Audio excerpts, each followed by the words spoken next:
ನನ್ನ ಆಸೆ ಇರೋದು ಬೆಳ್ತಂಗಡಿಯಲ್ಲಿ ಮನೆ ಮಾಡ್ಬೇಕಂತ ಹೇಳಿರೋದು. ಧನಿಯವರು ಕೂಡ ನಾವು ಸಪೋರ್ಟ್ ಮಾಡಿದ್ರೆ ಜಾಗ ಕೊಡ್ತೇವೆ. ಅವಾಗ ಹೇಳಿದ್ದಾರೆ ನಮ್ಗೆ ಕೈಲಾದಷ್ಟು ಮಾಡ್ತೇವೆ ನಾವು ಅಂತ ಹೇಳಿದ್ದಾರೆ. ಸ್ವಂತ ಮನೆ ಅಂತ ಇಲ್ಲಿ ಇರ್ತೇವೆ. ಮತ್ತೆ ಕೊರೋನಾಗೆ ಏನಾಯ್ತು ನಂದು ತುಂಬಾ ಡಿಪ್ರೆಷನ್ ಹೋದಾಗ ಆಯ್ತು. ಏನ್ ಮಾಡ್ಬೇಕು ಇನ್ನೇನ್ ಮಾಡ್ಬೇಕು ನಂಗೆ ಇದು ಕೂಡ ಫ್ಯಾಮಿಲಿ ತುಂಬಾ ಇದ್ರಲ್ಲಿದೆ. ಎಂತ ಮಾಡ್ಬೇಕಂತ ಆಗ್ಲಿಲ್ಲ. ಮತ್ತೆ ಲಕ್ಕಿಲಿ ಒಂದು ಈ ವರ್ಷಕ್ಕೆ ಅಪ್ಲೈ ಆಗಲ್ಲ ಅಂತ ಹೇಳಿದ್ರು. ಆ ಟೈಮಲ್ಲಿ ನಾನು ಇದನ್ನು ಹೇಗಾದ್ರೂ ಮಾಡಿ ಹಿಡ್ಕೊಳ್ಳೇಬೇಕು ಇಲ್ಲಾಂದ್ರೆ ಆಗುದಿಲ್ಲ ನನಗೆ ಅಂತ ಹೇಳಿ.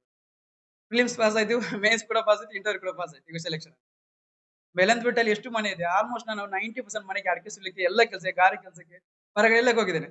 ಆ ಮನೆಯವರೊಟ್ಟಿಗೆ ಫುಲ್ ಹೇಗೆ ಇರ್ತಾರೆ ಅವ್ರು ಹೇಗೆ ಬಿಹೇವ್ ಮಾಡ್ತಾರೆ ವಾಪಸ್ಸಾಗಿ ನನ್ನೊಟ್ಟಿಗೆ ಕೆಲಸ ಮಾಡ್ತಾರಲ್ಲ ಅಂಕಲ್ಗಳು ಅಜ್ಜಿಗಳೆಲ್ಲ ಊರಿನವರು ಅವರು ಕೂಡ ಎರಡು ಕೂಡ ಮೈಂಡ್ ಸೆಟ್ ಗೊತ್ತಿದೆ. ನಾನಂದ್ರೆ ಕಲೀಲಿಕ್ಕೆ ತುಂಬಾ ಸಿಗ್ತದೆ ಸರ್. ಈಚೆ ಬಡವರು ಕೂಡ ಇರೋದು ಶ್ರೀಮಂತ ಕೂಡ ಆ ಎರಡು ಕೂಡ ಸಿಗ್ತದೆ. ಅದ್ರಿಂದ ನನಗೆ ಮುಂದೆ ನ್ಯಾಯದಾನದಲ್ಲಿ ತುಂಬಾ ಹೆಲ್ಪ್ ಆಗುವ ಅಂತ ಅಭಿಪ್ರಾಯ. ನಾನು ಹುಟ್ಟಿದ್ದು ಬೆಳಗಾವಿ ಜಿಲ್ಲೆಯ ಗೋಕಾಕ್ ತಾಲೂಕು ಉದ್ದಗಟ್ಟೆ ಅಂತ ಹೇಳಿ ಊರಲ್ಲಿ. ನನ್ನ ತಾಯಿ ಅಲ್ಲಿಂದ ಚಿಕ್ಕ ವಯಸ್ಸಿನಿಂದ ಇಲ್ಲಿ ನಮ್ಮನ್ನು ಕರ್ಕೊಂಡು ಬಂದು ದುಡಿಮೆ ಮಾಡ್ತಿದ್ರು ಪುತ್ತೂರಲ್ಲಿ. ಪುತ್ತೂರಲ್ಲಿ ಒಂದು 10 ವರ್ಷ ಇದ್ವಿ. ಆ ಹಾರಕೆರೆ ನಾರಾಯಣ್ ಭಟ್ ಅಂತ. ಅಲ್ಲಿಂದ ಕೊರೋನಾ ಆದ್ಮೇಲೆ ಆಫ್ಟರ್ ಇಲ್ಲಿ ಒಂದು 6 ಇಯರ್ ಆಯ್ತು. ಶ್ರೀ ಮಾಪಲಹಳ್ಳಿ ಸುರೇಶ್ ಶೆಟ್ಟಿ ಅಂತ ಅವರ ಮನೇಲಿದ್ದೇವೆ. ತಂದೆ ಅಲ್ಲಿ ಸ್ವಲ್ಪ ಅಲ್ಲೇ ಊರಲ್ಲೇ ಇರ್ತಾರೆ. ಕೆಲಸ ಎಲ್ಲ ಮಾಡುದಿಲ್ಲ. ತಾಯಿನೇ 5 ಜನ ಮಕ್ಕಳು ಕೂಡ ತಾಯಿನೇ ಸಾಕ್ತಿದ್ದಾರೆ.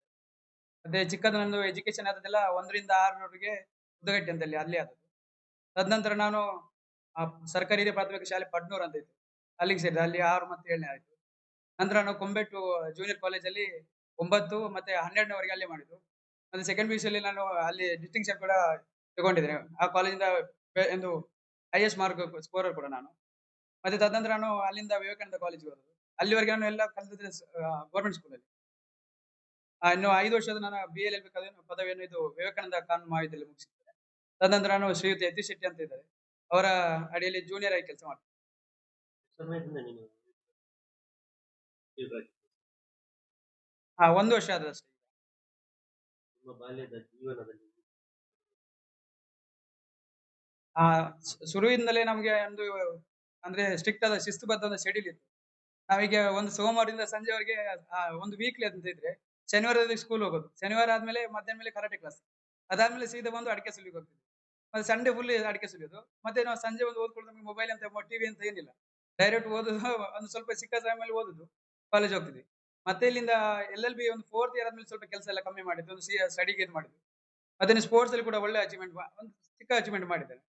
ಕರಾಟೆಯಲ್ಲಿ ಕೂಡ 15ಕ್ಕಿಂತ ಹೆಚ್ಚು ಮೆಡಲ್ ಸಿಕ್ಕಿದೆ.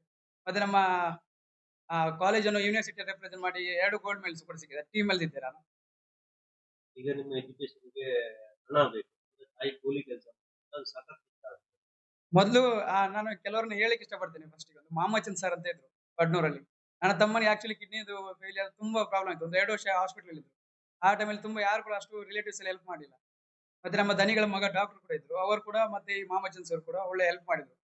ಅದಾದ ನಂತರ ಅಲ್ಲಿಂದ ಇಲ್ಲಿ ಬಂದವರೆಗೆ ನಾನಿಲ್ಲಿ ಆಕ್ಚುअली ಅಲ್ಲಿ ಮಂಗಳೂರಿಗೆ ಓದ್ಲಿಕ್ಕೆ ಒಂದ್ ಸ್ವಲ್ಪ ಹೋಗ್ಬೇಕಂತ ಹೇಳಿ ಕೊಟ್ಟದ ಹಣ ಎಲ್ಲ ನಮ್ಮ ದನಿಯವರು ಕೊಟ್ಟದ್ದು. ತುಂಬಾ ಅಂದ್ರೆ ತುಂಬಾ ಎಜುಕೇಷನ್.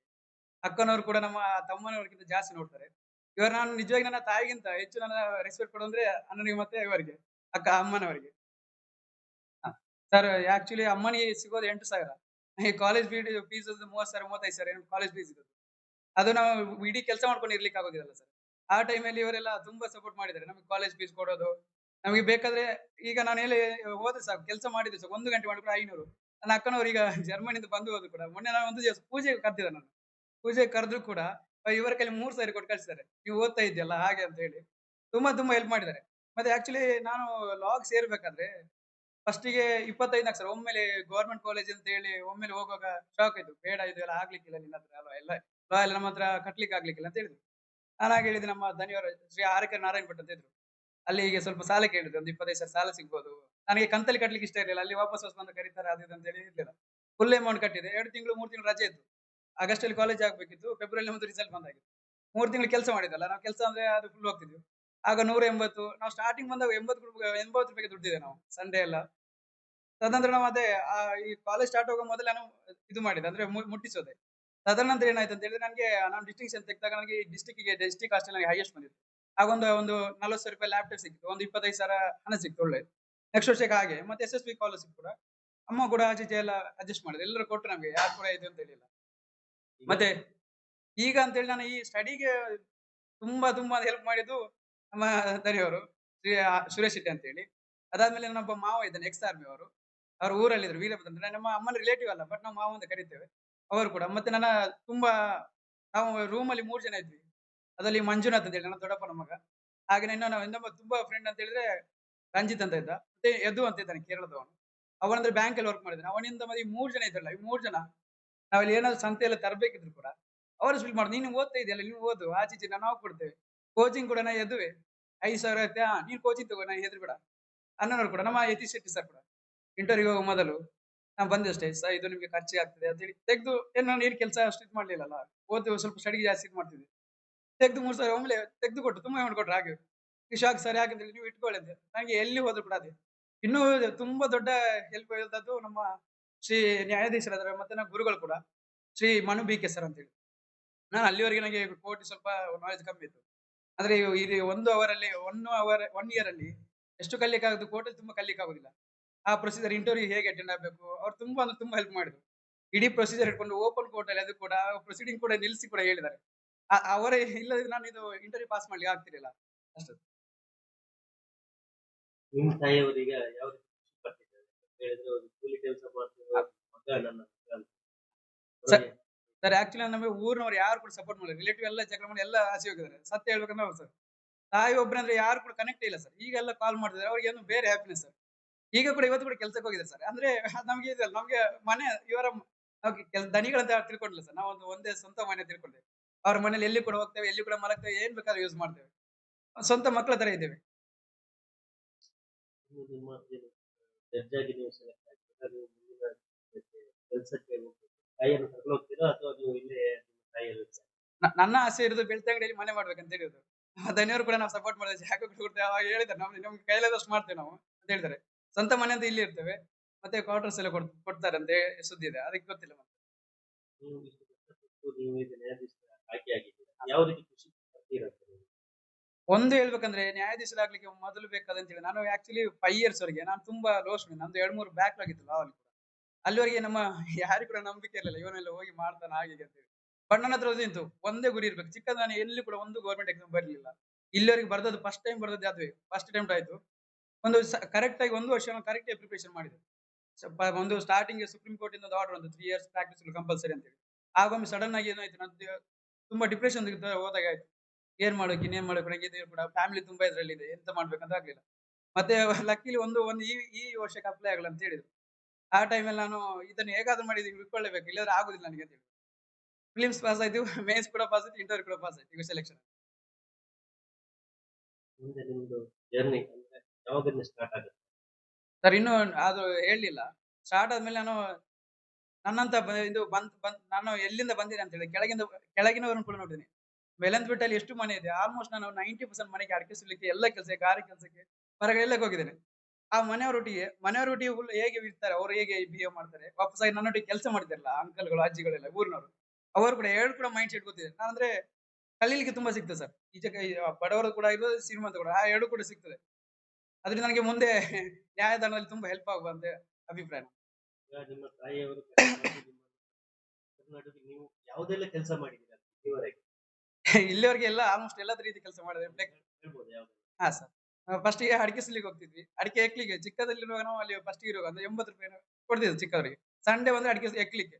ಫುಲ್ ಅಡಿಕೆ ಹೆಕ್ಲಿಕ್ಕೆ. ಇಲ್ಲಿ ಬಂದಾದ್ಮೇಲೆ ಎಲ್ಲೇ ಕೆಲಸ ಅಂದ್ರೆ ಅಂದ್ರೆ ಗೊಬ್ಬರ ತುಂಬೋ ಕೆಲಸ, ಮತ್ತೆ ಮರ ಕಡಿಯುವ ಗೆಲ್ಲೆಲ್ಲ ದೊಡ್ಡ ದೊಡ್ಡ ಮರ ಇತ್ತು. ಈಗ ಮಾತ್ರ ನೋಡಿದ್ರೆ ಹೆದರಿಕೆ ಆಗುತ್ತೆ.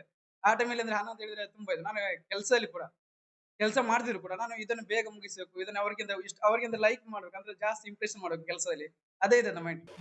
ನಮ್ಮ ಹಿಂದೆ ಸ್ಟಡಿಯಲ್ಲಿ ಏನೇ ಆಗ್ಲಿ ಕೂಡ ನಾವು ಎಷ್ಟು ದೊಡ್ಡ ಇದ್ರು ಕೂಡ ಬುದ್ಧಿವಂತ ಇದ್ರು ಕೂಡ ನಾವು ಈಗ ಪ್ರಸ್ತುತವಾಗಿ ಏನಿದ್ದೇವೆ ಅದೇ ಮ್ಯಾಟರ್ ಆಗೋದು. ನಿರಂತರ ಸ್ಟಡಿಯಿಂದ ಏನ್ ಬೇಕಾದ್ರೂ ಸಾಧನೆ ಮಾಡ್ಬೋದು. ಯಾರು ಟಾಪರ್ ಆಗ್ಲಿ ಏನಾಗ್ಲಿ, ಎಷ್ಟು ಸಬ್ಜೆಕ್ಟ್ ಪೆಂಡಿಂಗ್ ಆಗ್ಲಿ, ಈ ಫೀಲ್ಡಿಗೆ ಬಂದ್ರು ಅಂತ ಹೇಳಿದ್ರೆ ನಿರಂತರ ಸ್ಟಡಿ ಅದು ಎಲ್ಲ ಕರೆಕ್ಟ್ ಸ್ಟಡಿ ಮಾಡಿದ್ರೆ ನೀವು ಯಾವ ಹಂತ ಕೂಡ ತಲುಪಬಹುದು. ಈಗ ನಿಮ್ಮ ಮನೆ ಕೆಲಸ ಮಾಡ್ತಾ ಇದ್ದ ಒಬ್ಬರು ಮಹಿಳೆಯ ಮಗ ನ್ಯಾಯಾಧೀಶರಾಗಿ ಆಯ್ಕೆಯಾಗಿದ್ದಾರೆ. ನಿಮಗೆ ಯಾವ ರೀತಿ ಖುಷಿ ತಂದಿದೆ? ಇದ್ರ ಬಗ್ಗೆ ಏನು ಹೇಳ್ತೀರಾ? ತುಂಬಾ ಖುಷಿಯಾಗಿದೆ. ತುಂಬಾ ಹೆಮ್ಮೆ ವಿಷಯ ಅದು. ಮತ್ತೆ ನಮ್ಮ ಮಕ್ಕಳಾಗಿ ಅವರು ನಮ್ಮ ಒಟ್ಟಿಗೆ ಇದ್ದದ್ದು. 6 ವರ್ಷದಿಂದ ನಮ್ಮ ಮನೆಯಲ್ಲಿ ಇದ್ದಾರೆ. ನಮ್ಮ ಮಕ್ಕಳಾಗಿ ಬೆಳೆದವರ ಮನೆಯಲ್ಲಿ ತುಂಬಾ ಖುಷಿ ಆಗ್ತದೆ. ಅಂದ್ರೆ ಇದು ಅದೇ ಅವರ ತಾಯಿ ದುಡಿದು ಒಬ್ಳಿದೆ ತಾಯಿ ದುಡಿದು 5 ಮಕ್ಕಳಿದ್ದಾರೆ. 5 ಮಕ್ಕಳನ್ನು ಎಜುಕೇಶನ್ ಆಗಿ ಮಾಡಿದ್ದಾರೆ. ಅದೊಂದು ತುಂಬಾ ಹೆಮ್ಮೆಯ ವಿಷಯ. ಅದೇ ಯಾರು ಕೂಡ ಮಾಡಬಹುದು ಅಂತ ಒಂದು ಸಂದೇಶ ಕೊಟ್ಟಿದ್ದಾರೆ. ಅದೇ ನಮ್ಮ ಈಗ ತಾಲೂಕಿನಲ್ಲಿ ಆಗ್ಲಿ ಗ್ರಾಮದಲ್ಲಿ ಆಗ್ಲಿ ನಮ್ಮ ಯಾರು ನನಗೆ ಗ್ರಾಮದಲ್ಲಿ ಆದದ್ದು ಇಷ್ಟು ದೊಡ್ಡ ಹುದ್ದೆಯನ್ನು ಏರಿದ ನನಗೆ ಗೊತ್ತಿಲ್ಲ, ಇರ್ಬೋದು ಮುಂಚೆ ಕೂಡ. ಹಾಗೆ ಯಾರು ಕೂಡ ಆಗ್ಬೋದು, ಕಷ್ಟಪಟ್ಟು ಓದಿದ್ರೆ ಇದು ಮಾಡಿದ್ರೆ ಆಗ್ಬೋದು ಅಂತ ಒಂದು ನನ್ನ ಅಭಿಪ್ರಾಯ. ಈಗ ಅವರು ನ್ಯಾಯಾಧೀಶರಾಗಬೇಕಾದ್ರೆ ನಿಮ್ಮದು ಮತ್ತು ನಿಮ್ಮಂತವರ ಹಿಂದೆ ಕೆಲಸ ಮಾಡ್ತಿರೋ ಸಹಕಾರ ಮುಖ್ಯವಾಗಿತ್ತು, ಹಣದ ಅವಶ್ಯಕತೆ ಇತ್ತು, ಅದನ್ನು ನೀವು ಕೊಟ್ಟಿದ್ದೀರಾ. ಅದರ ಬಗ್ಗೆ ಏನ್ ಹೇಳ್ತೀರಾ? ನಾನು ಅದು ಮಕ್ಕಳು ಕೂಡ ಹೇಳಿದ್ರು, ಅದು ಸಹಕಾರ ನಮ್ದು ಏನಿಲ್ಲ, ಅವನು ಮಾಡಿದ್ದ ಅದ ದೊಡ್ಡವರ ಮಕ್ಕಳು ಕೂಡ ಅದು ಮಾಡ್ಲಿಕ್ಕೆ ಆಗುದಿಲ್ಲ. ಇಷ್ಟು ಕಷ್ಟಪಟ್ಟು ಅದು ಸ್ವಂತ ಒಂದು ಶ್ರಮ ಅದರಲ್ಲಿದೆ. ನಮ್ದು ಏನಿಲ್ಲ, ನಾವು ಸ್ವಲ್ಪ ಹೆಲ್ಪ್ ಮಾಡ್ತಾರೆ, ಯಾರು ಕೂಡ ಮಾಡ್ತಾರೆ. ಅದು ಯಾರು ನಮ್ಮ ಮನೆಯಲ್ಲಿ ಒಟ್ಟಿಗಿದ್ದಾರೆ, ನಾವು ಸ್ವಲ್ಪ ಏನು ಮಾಡಿದ್ದೇವೆ ಅಷ್ಟೇ. ಅದು ಎಲ್ಲಷ್ಟು ಏನು ಅವರು ಎಲ್ಲಷ್ಟು ನಾವು ಏನು ಮಾಡಿದ್ದು ನಮ್ಗೆ ಗೊತ್ತಿಲ್ಲ. ಆದ್ರೆ ಓಕೆ, ಅದ್ರ ಒಂದು ಹೃದಯ, ಅದರ ಬಗ್ಗೆ ಏನ್ ಹೇಳ್ತೀರಾ? ಅದು ಅದೇ ನನ್ನ ಮಕ್ಕಳು ಕೂಡ ನಾವು ಕೂಡ ಅಷ್ಟು ಎಜುಕೇಶನ್ ಮಾಡಲಿಲ್ಲ. ನಮ್ಮ ಮಕ್ಕಳು ಸ್ವಲ್ಪ ಎಜುಕೇಶನ್ ಮಾಡಿದ್ದಾರೆ, ಮಕ್ಕಳು ಕೂಡ ಹೇಳ್ತಿದ್ರು ಅವರಿಗೆ ಸಹಾಯ ಮಾಡಬೇಕು ನಾವು ಎಜುಕೇಶನ್ಗೆ. ಆದ್ರೆ ಅವ್ರ ಮಕ್ಕಳು ಕೂಡ ಕೊಡ್ತಾರೆ ಈಗ. ಅದೇ ಅದು ಒಂದು ಕೊಡ್ಬೇಕಂತ ಇತ್ತು. ಅದು ಯಾರಿಗೆ ಕೂಡ ಎಜುಕೇಶನ್ಗೆ ಅದು ನನ್ನ ಮಕ್ಕಳು ಕಲ್ತಿದ್ದಾರೆ ಈಗ, ಅದಕ್ಕಾಗಿ ಬಾಕಿಗಳವರು ಕೂಡ ಕಲಿಬೇಕು, ಸಮಾಜಕ್ಕೆ ನಾವು ಏನಾದ್ರು ಕೊಡ್ಬೇಕಂತ ಹೇಳ್ತಾರೆ ಮಕ್ಕಳಿಗೆ. ಅವ್ರು ಹೇಳ್ತಿದ್ರು ನಮ್ಮ ಮಕ್ಕಳನ್ನಾಗಿ ನೋಡ್ಕೊಳ್ತಿದ್ರು, ಮನೆಯಲ್ಲಿ ಎಲ್ಲಾ ಫ್ರೀಡಮ್ ಇತ್ತು ಅಂತ. ಹೌದು, ಅವರ ಮನೆ ಬಿಟ್ಟು ನಾವು ಎಲ್ಲಿ ಕೂಡ ಹೋಗ್ತಿದ್ದೇವೆ, ನಮ್ಗೇನು ತೊಂದರೆ ಇಲ್ಲ. ಅವರು ಅವರ ಮನೆ ಹಾಗೆ ನೋಡ್ತಿದ್ರು. ಅವರ ತಾಯಿ ಕೂಡ ಇಷ್ಟು ವರ್ಷದಿಂದ ನಾವು ಅದನ್ನು ಲಾಕ್ ಆಗಿ ಕೂಡ ಹೋಗುದಿಲ್ಲ ಮನೆಗೆ, ಎಲ್ಲಿ ಹೋಗುವಾಗ ಅದು ಗೊತ್ತುಂಟು ನೋಡಿ. ನಾವು ಪ್ರವಾಸಕ್ಕೆ ಹೋಗೋದು ಒಂದು ತಿಂಗಳು ಅವರೇ ಇದ್ದದ್ದು ಮನೆಯಲ್ಲಿ ಎಲ್ಲ ನೋಡ್ಕೊಂಡಿದ್ದಾರೆ. ಏನು ಲಾಕ್ ಆಗುದಿಲ್ಲ. ಮುಂಚೆ ಕೂಡ ಈಗ ಕೂಡ ಅಲ್ಲ, ನಾವು ಅದನ್ನು ಮಾಡುವುದಿಲ್ಲ. ಅವರು ಮನೆಯವರಾಗೆ ಇದ್ದಾರೆ. ಈಗ ಅವರ ಮಗ ನ್ಯಾಯಾಧೀಶರಾಗಿದ್ದಾರೆ, ಹೌದು ಅವರ ತಾಯಿ ನಿಮ್ಮಲ್ಲಿ ಕೆಲಸ ಮಾಡ್ತಾರೆ. ಹೌದು, ಈಗ ಮಾಡ್ತಾರೆ. ಅದು ಎಷ್ಟು ಗೊತ್ತಿಲ್ಲ, ಈಗ ಮಾಡ್ತಾ ಇದ್ದಾರೆ. ಅದು ಎಷ್ಟು ಸಮಯ ಮಾಡ್ತಾರೆ ಅದು ನೋಡ್ಬೇಕು. ಅವರು ಮತ್ತೆ ಎಜುಕೇಶನ್ ಆಗೋವರೆಗೆ ಮಕ್ಕಳದ್ದು ಮಾಡ್ಬೋದಂತ ನಮ್ಮ ಅಂದಾಜು. ಏನ್ ಹೇಳಿದ್ರು ಮಗ ನ್ಯಾಯಾಧೀಶರಾಗಿದ್ದಾರೆ? ಅಲ್ಲ, ತುಂಬಾ ಖುಷಿ ಪಟ್ರು. ಅದೇ ಖುಷಿ ಪಟ್ರು ತುಂಬಾ. ಆದ್ರೂ ಕೂಡ ಏನು ಹೆಮ್ಮೆ ಪಟ್ರು. ಆದ್ರೆ ಇದಿಲ್ಲ ಅವರಿಗೆ, ಈಗ ಕೂಡ ಕೆಲಸ ಮಾಡ್ತಾ ಇದ್ದಾರೆ. ಅದು ನಾನು ನನ್ನ ಮಗ ಜಡ್ಜ್ ಆಗಿದ್ದಾನೆ ಹಾಗೆ ಏನು ಅನ್ಬಾರ್ದು, ಇದಿಲ್ಲ ಅವರ ಹತ್ರ. ಖುಷಿ ತುಂಬಾ ಪಟ್ರು. ನಿಮ್ಮ ಹೆಸರು? ನಾನು ಸುರೇಶ್ ಶೆಟ್ಟಿ.